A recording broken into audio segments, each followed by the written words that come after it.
Vụ mất tích của bé gái Ashley Chow, 5 tuổi, đã gây chấn động dư luận và làm dấy lên một cuộc tìm kiếm quy mô lớn với sự tham gia của lực lượng cảnh sát cùng đông đảo người dân địa phương. Ai nấy đều dốc sức lùng sục khắp nơi, hy vọng tìm thấy cô bé an toàn. Thế nhưng, kết cục bi thảm lại hé lộ một sự thật kinh hoàng. Thi thể của Ashley được tìm thấy tại một địa điểm không ai ngờ tới. Và chính cha mẹ cô bé lại là những người liên quan trực tiếp đến bi kịch này. Các bạn đang theo dõi kênh Văn Tùng Siêu Kỳ Án và mình là Tấn Khoa. Hôm nay, chúng ta sẽ cùng nhau đi sâu vào một vụ án thương tâm xảy ra tại Hoa Kỳ liên quan đến một gia đình gốc Hoa. Đừng quên để lại một like và subscribe để không bỏ lỡ những câu chuyện ly kỳ khác. Còn bây giờ, xin mời các bạn theo dõi toàn bộ diễn biến rúng động của câu chuyện này. Liang Zhao, một người Mỹ gốc Hoa, đã cùng gia đình định cư tại Hoa Kỳ từ năm 1997, khi anh còn ở tuổi thiếu niên. Ban đầu, gia đình anh sinh sống tại thành phố Queens, New York, trước khi chuyển đến bang Ohio. Không lâu sau khi ổn định cuộc sống tại Mỹ, gia đình Liang bắt đầu khởi nghiệp trong lĩnh vực ẩm thực. Họ đã gây dựng thành công chuỗi nhà hàng châu Á mang tên Lucky Star. Chuỗi nhà hàng này bao gồm 4 chi nhánh, trong đó 3 chi nhánh do các bác của Liang quản lý, còn chi nhánh thứ tư được điều hành trực tiếp bởi Liang và cha anh. Câu chuyện tiếp tục với Min Min Chen, một người phụ nữ Trung Quốc nhập cư trái phép vào Hoa Kỳ năm 2008. Theo lời khai của Min Min, trước khi rời quê hương, cô từng là một giáo viên tiểu học. Tuy nhiên, cuộc sống của cô đã rẽ sang một bước ngoặt đen tối khi cô bị bắt giữ vì tập luyện Pháp Luân Công. Min Min kể lại rằng, vào tháng 4 năm 2008, cô đã bị cảnh sát Trung Quốc hành hung và giam giữ. Cô bị ép buộc ký vào một bản cam kết từ bỏ Pháp Luân Công. Ban đầu Min Min kiên quyết chống đối, nhưng sau 1 tháng giam cầm, cô đành phải khuất phục và đặt bút ký. Sau khi được thả, cô liên tục bị đe dọa rằng nếu tái phạm, cô sẽ phải đối mặt với án tù chung thân. Hệ quả của việc bị bắt giữ đã đẩy cuộc sống của Chen tại Trung Quốc vào bế tắc. Cô mất việc tại trường học và hoàn toàn không thể tìm được bất kỳ công việc nào khác. Trong tình cảnh tuyệt vọng, Chen quyết định rời bỏ quê hương để tìm kiếm một tương lai khác tại Hoa Kỳ, dù phải chấp nhận con đường nhập cư bất hợp pháp. Tháng 8 năm 2008, Chen đã chi trả 68.000 đô la Mỹ cho một đường dây trái phép để được đưa sang Hoa Kỳ. Hành trình bắt đầu bằng chuyến bay đến Mexico, nơi cô lưu lại trong 2 tháng. Sau đó, cô vượt biên bằng đường bộ, ẩn mình trong một chiếc xe và cuối cùng đến được New York. Tại đây, Chen đoàn tụ với một người chú ruột.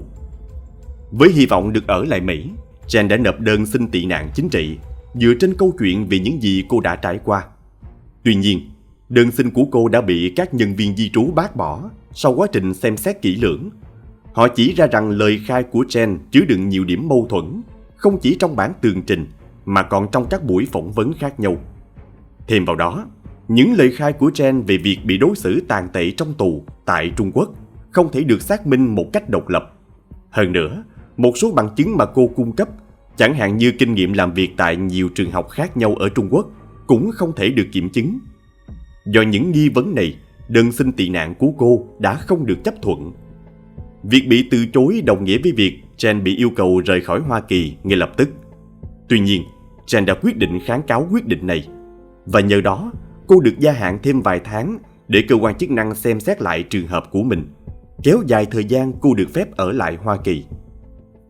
Vài tuần sau khi nộp đơn kháng cáo, với mong muốn chứng minh khả năng tự lập và đóng góp cho xã hội, Chen quyết định tìm kiếm việc làm. Trong những tháng đầu tiên đặt chân đến Hoa Kỳ, cô sống dựa vào sự hỗ trợ của người chú. Chen bắt đầu làm việc tại một nhà hàng Trung Quốc ở New York, và một sự trùng hợp ngẫu nhiên đã xảy ra. Đó chính là nhà hàng do chị gái của Liang làm chủ. Thời điểm đó, Liang vẫn đang sinh sống và làm việc tại Ohio, cùng gia đình quản lý chuỗi nhà hàng Lucky Star. Tuy nhiên, một biến cố bất ngờ đã đưa anh đến New York. Người giao hàng của nhà hàng do chị gái anh quản lý không may gặp tai nạn và phải nghỉ việc.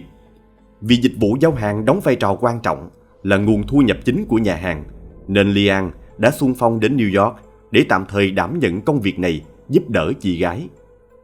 Chính tại nhà hàng này, định mệnh đã sắp đặt cho Liang và Chen gặp gỡ. Họ bắt đầu trò chuyện, dần nảy sinh tình cảm và nhanh chóng tiến tới một mối quan hệ nghiêm túc. Tháng 3 năm 2010, Liang và Jen chính thức kết hôn. Không lâu sau đó, vào tháng 10 cùng năm, niềm hạnh phúc của họ được nhân đôi khi cô con gái đầu lòng Yo-Yo chào đời tại New York. Cuộc sống của gia đình nhỏ luân chuyển giữa các nhà hàng ở Ohio và New York mang đến một hình ảnh về một gia đình hạnh phúc và gắn bó. Tuy nhiên, đến tháng 6 năm 2011, Liang và cha anh đã đưa ra một quyết định quan trọng: đóng cửa nhà hàng Lucky Star ở Ohio, nơi họ đã dành 11 năm tâm huyết để gây dựng và phát triển. Họ quyết định chuyển địa điểm nhà hàng trong cùng khu phố và đổi tên thành An Asian Cuisine. Lý do cho sự thay đổi này xuất phát từ việc cả 4 nhà hàng trước đây đều mang cùng một tên gọi, gây ra sự nhầm lẫn cho khách hàng. Tình trạng khách hàng đặt món tại một chi nhánh nhưng lại đến nhầm một chi nhánh khác diễn ra thường xuyên, dẫn đến sự bất tiện và làm giảm lượng khách.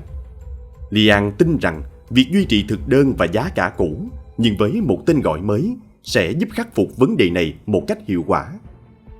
Trong thời gian nhà hàng đang ở giai đoạn chuyển đổi, Jen đang mang thai đứa con thứ hai của họ. Vào ngày 30 tháng 12 năm 2011, cô hạ sinh một bé gái tại Brooklyn và đặt tên là Ashley. Cùng thời điểm này, cha của Liang quyết định nghỉ hưu và Liang muốn Jen cùng anh quản lý nhà hàng. Việc chăm sóc hai con nhỏ rõ ràng là một thách thức lớn. Vì vậy, họ quyết định gửi Ashley cho mẹ của Liang chăm sóc. Về phần Jen, cô vẫn kiên trì nộp đơn kháng cáo để được cấp phép cư trú hợp pháp tại Hoa Kỳ. Tuy nhiên, đến năm 2012, Tòa án Phúc thẩm đã bác bỏ đơn kháng cáo của cô. Mặc dù không có tư cách cư trú hợp pháp, nhưng với một công việc ổn định, một doanh nghiệp đang hoạt động, một người chồng yêu thương và hai đứa con nhỏ, Jen quyết định tiếp tục ở lại Hoa Kỳ và tìm kiếm các giải pháp khác cho vấn đề di trú của mình. Nhiều năm trôi qua, khi Ashley lên 4 tuổi, Liang và Jen quyết định đưa con gái về sống cùng mình. Họ nhận thấy mẹ của Liang đã quá nuông chiều Ashley, không đặt ra những quy tắc và kỷ luật cần thiết cho sự phát triển của cô bé. Ở tuổi lên 4, Ashley vẫn chưa thể tự lập trong việc vệ sinh cá nhân, biếng ăn và kén chọn thức ăn. Lo lắng trước tình hình này, nên họ đã quyết định đón Ashley về chăm sóc trực tiếp. Vào thời điểm đó, Liang và Jen là hai nhân viên duy nhất của nhà hàng. Họ đảm nhiệm tất cả mọi việc, từ nấu nướng phục vụ khách hàng tại chỗ cho đến giao hàng tận nơi. Công việc kinh doanh bận rộn cùng với việc chăm sóc hai con nhỏ khiến cuộc sống của họ trở nên vô cùng áp lực và căng thẳng. Thời gian rảnh rỗi dường như là một điều xa xỉ đối với họ. Vì quá bận rộn, hai vợ chồng không có thời gian đưa con cái đến công viên vui chơi cùng bạn bè đồng trang lứa. Nhận thấy điều này, một số bà mẹ trong khu phố đã tốt bụng đưa con cái của họ đến nhà hàng để chơi cùng hai con gái của Liang và Jen. Cộng đồng địa phương luôn dành sự yêu mến và ủng hộ cho gia đình họ, bởi ai cũng công nhận Liang và Jen là một cặp vợ chồng cần cù, hiền lành và có trách nhiệm. Hình ảnh 4 thành viên gia đình luôn hiện diện cùng nhau tại nhà hàng, tràn ngập tiếng cười nói, đã trở nên quen thuộc với mọi người. Khi không phải đến trường, hai cô bé thường dành thời gian bên cạnh cha mẹ, phụ giúp những việc lặt vặt như lau bàn, trò chuyện với khách hàng. Ashley, với tính cách hoạt bát và hay trò chuyện hơn chị gái, đặc biệt được mọi người yêu quý. Cuộc sống của gia đình họ tưởng chừng như viên mãn và hạnh phúc. Vào khoảng 9 giờ 30 phút tối ngày 9 tháng 1 năm 2017, Liang Zhao đã gọi đến số điện thoại khẩn cấp 911 để báo cáo về việc con gái mình mất tích. Nhân viên trực tổng đài yêu cầu anh cung cấp địa chỉ và mô tả tình huống khẩn cấp. Liang trả lời rằng anh không thể tìm thấy con gái út của mình. Cuộc gọi kéo dài khoảng 4 phút và được ghi âm lại. Trong cuộc gọi, Liang trình bày với tổng đài viên rằng vào khoảng 4 đến 5 giờ chiều cùng ngày, anh đã rời khỏi nhà hàng để đón con gái lớn Yo-Yo từ trường học. Vào thời điểm đó, vợ anh Jen vẫn ở lại nhà hàng và trông nom con gái út Ashley đang ngủ trong một căn phòng phía sau.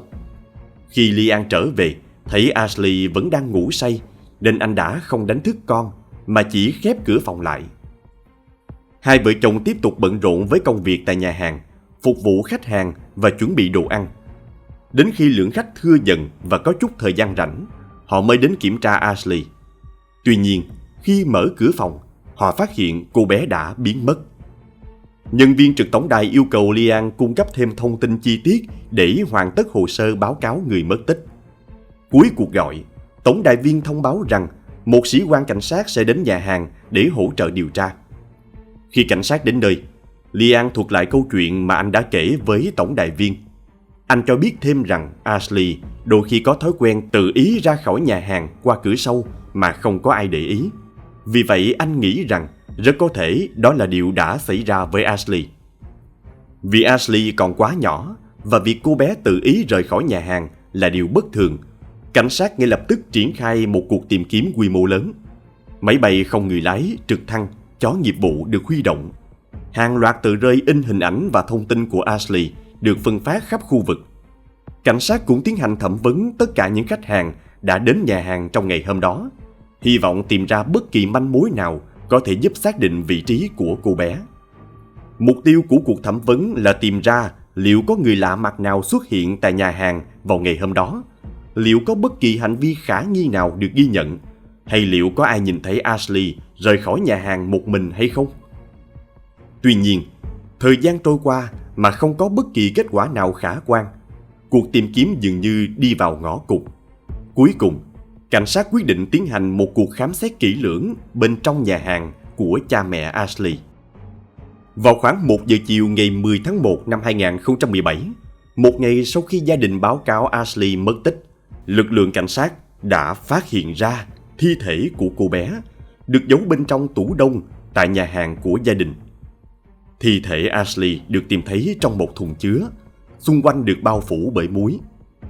Cha mẹ của Ashley, Min Min Chen và Lian Zhao, lập tức bị bắt giữ vì bị tình nghi có liên quan trực tiếp đến cái chết của con gái. Ngay sau khi bị tạm giam, Chen và Lian đã được đưa vào các phòng thẩm vấn riêng biệt. Cả hai đều nhận thức rõ rằng việc che giấu sự thật là không thể. Việc cảnh sát khám phá ra toàn bộ sự việc chỉ còn là vấn đề thời gian. Và người đầu tiên khai nhận chính là Lian. Anh ta khẳng định rằng cái chết của Ashley chỉ là một tai nạn đáng tiếc. Đối với cảnh sát, đây tưởng chừng là một vụ án đơn giản. Chỉ trong vòng chưa đầy 24 giờ, họ đã tìm thấy thi thể nạn nhân và có được lời thú tội từ nghi phạm. Tuy nhiên, thay vì cảm thấy nhẹ nhõm, các điều tra viên lại vô cùng đau lòng khi dần hé lộ sự thật tàn khốc đằng sau bi kịch của bé gái 5 tuổi. Lian khai rằng do được bà nội nuôi dưỡng từ nhỏ nên Ashley khá cứng đầu và không nghe lời. Khi về sống cùng cha mẹ, nhiều hành vi của Ashley, đặc biệt là việc cô bé thường xuyên la hét mỗi khi không được đáp ứng yêu cầu, đã khiến Chen vô cùng khó chịu. Lian cho biết Chen phải chịu áp lực rất lớn từ việc quản lý nhà hàng, chăm sóc 2 con nhỏ và cả những vấn đề liên quan đến tình trạng di trú bất hợp pháp của cô. Những áp lực này khiến Chen ngày càng trở nên nóng nảy và bắt đầu sử dụng bạo lực với Ashley. Lian khẳng định rằng anh chưa bao giờ đánh con, nhưng cảnh sát vẫn xem anh ta là đồng phạm trong vụ bạo hành, bởi vì anh ta đã chứng kiến tất cả nhưng không hề có hành động can thiệp. Lian biện minh cho sự im lặng của mình bằng việc muốn bảo vệ gia đình và không muốn mọi thứ sụp đổ. Anh ta cố gắng níu giữ một mái ấm tưởng chừng như hoàn hảo, nhưng lại đang che giấu một bi kịch đau lòng. Trong khi đó, mặc dù Yo-Yo, cô con gái lớn, chưa từng bị cha mẹ bạo hành, nhưng cơ quan bảo trợ trẻ em vẫn quyết định đưa cô bé đến một trung tâm chăm sóc tạm thời để đảm bảo an toàn và tránh những ảnh hưởng tiêu cực từ vụ việc. Theo lời khai của Lian và Chen, diễn biến sự việc trong ngày định mệnh 9 tháng 1 như sau. Sáng hôm đó, Ashley, khi đó 5 tuổi và vẫn chưa biết tự đi vệ sinh, đã tè dầm ra tấm thảm trong phòng khách trước khi đi học. Phát hiện ra điều này, Chen đã nổi cơn thịnh nộ. Trong cơn giận dữ mất kiểm soát, Chen đã túm lấy Ashley, đẩy mạnh cô bé xuống sàn và liên tục tấn công vào con gái bằng nắm đấm, cho đến khi Ashley bất tỉnh. Chen không hề kiểm tra xem con gái mình còn sống hay đã qua đời. Cô bỏ mặc Ashley nằm bất động trên sàn nhà và rời đi. Theo lời khai của Lian, anh ta phát hiện ra sự việc vài phút sau đó. Khi Lian hỏi chuyện gì đã xảy ra, Chen đã kể lại toàn bộ sự việc và yêu cầu anh ta phải xử lý hậu quả, bởi vì cô không biết phải làm gì. Lian khai rằng khi anh đến gần Ashley, cô bé vẫn nằm im trên sàn, thở khó nhọc và có một chất lỏng màu xanh lục chảy ra từ miệng. Anh ta nói với cảnh sát rằng mình đã lau sạch chất lỏng đó và sau đó thấy Ashley thở dễ dàng hơn. Nghĩ rằng Ashley có thể sẽ hồi phục, Lian đã bế con gái vào phòng và đặt cô bé lên giường. Sau khi đặt Ashley lên giường, Lian đợi một lúc rồi quay lại làm việc. Một khoảng thời gian sau, anh trở vào phòng để kiểm tra con gái và bàng hoàng nhận ra Ashley đã ngừng thở. Hoảng loạn và không biết phải làm gì, Lian đã đứng lặng người trong vài phút trước khi nghĩ ra một kế hoạch. Anh ta quyết định phải bí mật đưa thi thể Ashley ra khỏi nhà mà không để Jojo, con gái lớn, phát hiện. Lian mang Ashley đến nhà hàng và cất giấu trong căn phòng phía sau. Nhà hàng vẫn mở cửa kinh doanh bình thường trong ngày hôm đó. Đến giờ tan học, Lian đi đón Jojo như thường lệ. Để tạo bằng chứng ngoại phạm, Lian đã cố tình để Jojo nhìn thấy Ashley lúc này đang được anh ta nói dối là đang ngủ trong phòng phía sau. Sau khi nhìn thấy em gái, Jojo đi làm bài tập ở một khu vực khác trong nhà hàng. Lợi dụng lúc nhà hàng vắng khách, Lian đã bí mật đặt Ashley vào một chiếc thùng chứa đầy muối, sau đó giấu chiếc thùng này lên kệ cao nhất trong tủ đông. Lian tin rằng cảnh sát sẽ không kiểm tra kỹ lưỡng đến mức phát hiện ra thi thể được giấu kín đáo như vậy. Kế hoạch của Lian là đợi sau khi cảnh sát hoàn tất việc khám xét nhà hàng, anh ta sẽ bí mật đưa thi thể Ashley ra ngoài và phi tang bằng một trong ba cách: vùi lấp, bỏ xuống biển hoặc hỏa táng. Tuy nhiên, Lian đã đánh giá thấp sự tỉ mỉ của lực lượng chức năng. Cảnh sát đã tiến hành một cuộc khám xét kỹ lưỡng từng ngóc ngách trong nhà hàng và cuối cùng thi thể của Ashley đã được tìm thấy. Kế hoạch hoàn hảo của Lian đã sụp đổ. Lian khai rằng anh ta rắc muối lên thi thể Ashley và đặt vào tủ đông với mục đích ngăn mùi hôi thối bốc ra. Trong quá trình thẩm vấn, Lian thừa nhận rằng anh ta đã lường trước được một kết cục bi thảm như thế này, bởi vì mức độ bạo lực của Jen đối với Ashley ngày càng nghiêm trọng. Chính vì vậy, Lian đã tìm cách đưa Ashley đi nơi khác. Anh ta không muốn gửi con gái trở lại cho mẹ mình vì lo ngại bà sẽ tiếp tục nuông chiều Ashley và cô bé sẽ không thay đổi những hành vi mà vợ chồng anh cho là khó chấp nhận. Giải pháp mà họ lựa chọn là đưa Ashley về Trung Quốc để sống cùng mẹ của Jen. Tuy nhiên, kế hoạch này cần thời gian, sự chuẩn bị kỹ lưỡng và một khoản chi phí đáng kể. Lian lo sợ rằng một điều tồi tệ có thể xảy ra trước khi họ kịp thực hiện kế hoạch, và nỗi lo sợ ấy đã trở thành hiện thực theo cách bi thảm nhất. Vào đêm cảnh sát tìm thấy thi thể Ashley, rất đông người dân trong thành phố đã đến trước cửa nhà hàng, mang theo hoa, gấu bông, nến và những tấm thiệp viết tay để tưởng nhớ cô bé xấu số. Cuối tuần đó, gia đình Lian đã tổ chức tang lễ cho Ashley tại thành phố New York. Một kết thúc đau lòng cho một sinh linh bé nhỏ, để lại nỗi ám ảnh khôn nguôi trong lòng cộng đồng. Ngày 11 tháng 1 năm 2017, Min Chen và Lian Zhao đã có mặt tại phiên tòa sơ thẩm. Luật sư bào chữa của Chen đã yêu cầu tòa án cung cấp phiên dịch viên với lý do Chen không thành thạo tiếng Anh. Thẩm phán quyết định ấn định mức tiền bảo lãnh 5 triệu đô la Mỹ cho mỗi bị cáo. Mức bảo lãnh cao này nhằm đảm bảo rằng cả Chen và Lian sẽ không thể tại ngoại và phải ở lại trong tù cho đến khi phiên tòa xét xử diễn ra. Tòa án lo ngại rằng một trong hai người có thể sẽ tìm cách trốn về Trung Quốc. Chen bị truy tố tội danh sát nhân, trong khi Lian bị cáo buộc tội danh đồng lõa. Ngoài ra, cả hai còn phải đối mặt với các cáo buộc về hành hung và xâm phạm thi thể.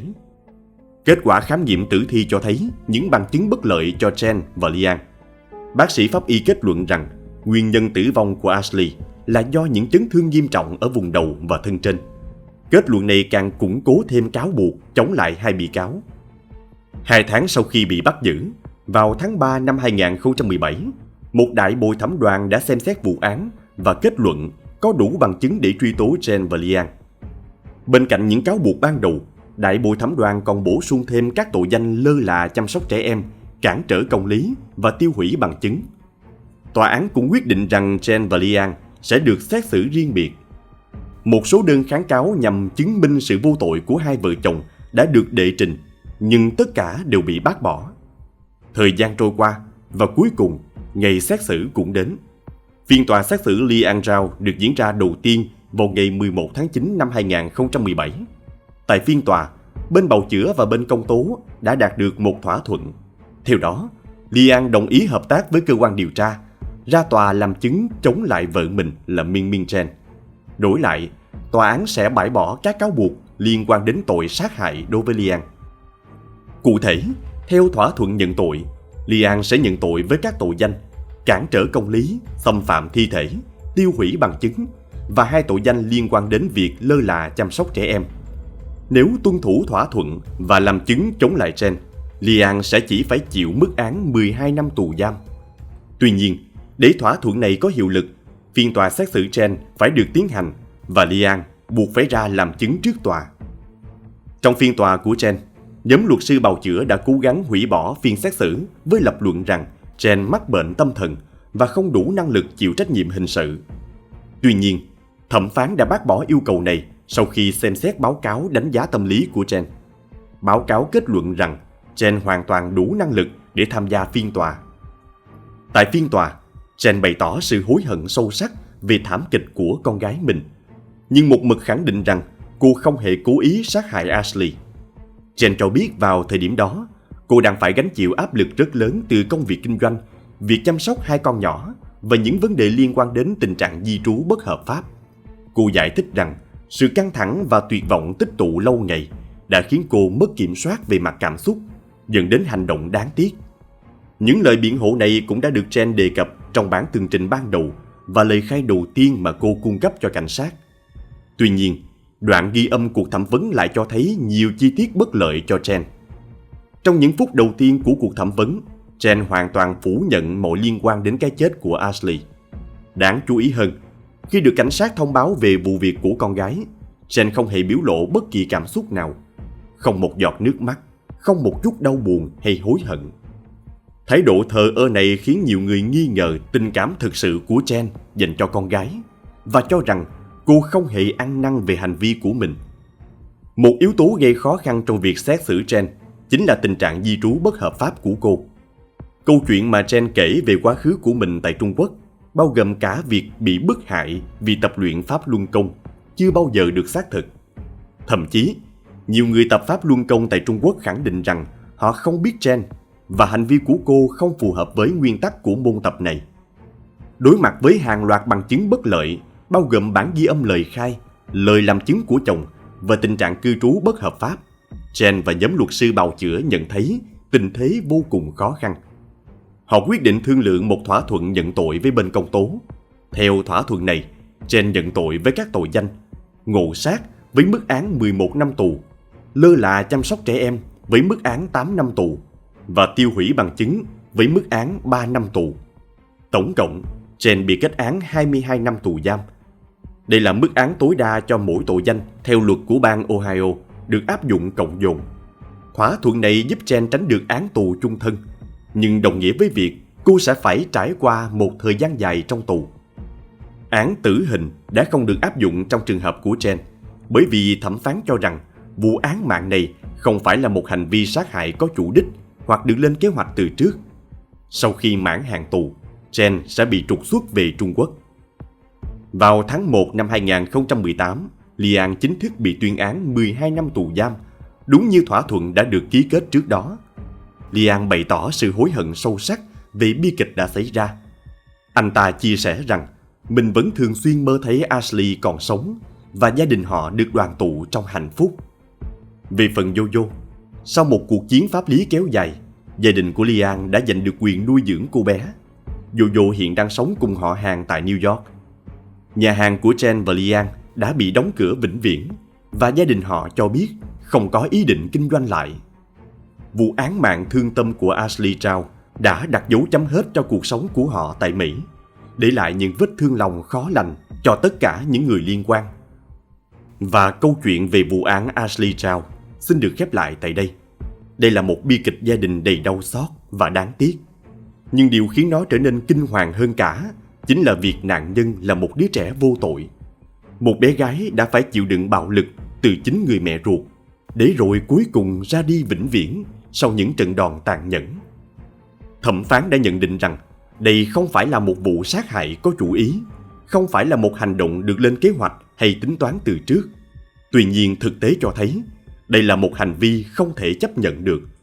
Và đối với nhiều người, mức án mà Jen phải nhận vẫn còn quá nhẹ so với những gì mà bé Ashley đã phải trải qua.